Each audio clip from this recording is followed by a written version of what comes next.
l'amore alla Chiesa e la conversione dai nostri peccati.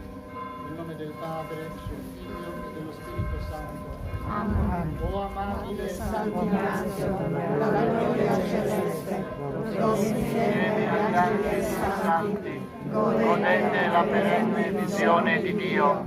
Rivolgete il vostro sguardo pietoso su di me ed impetratemi sentimenti di fede, di speranza, di carità, di dolore dei miei peccati, di proponimento di non offendere più il Signore.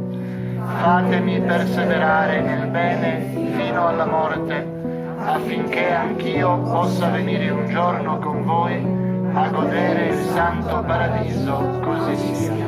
Sant'Ignazio da Laconi, Sant'Ignazio da Laconi, Sant'Ignazio da Laconi.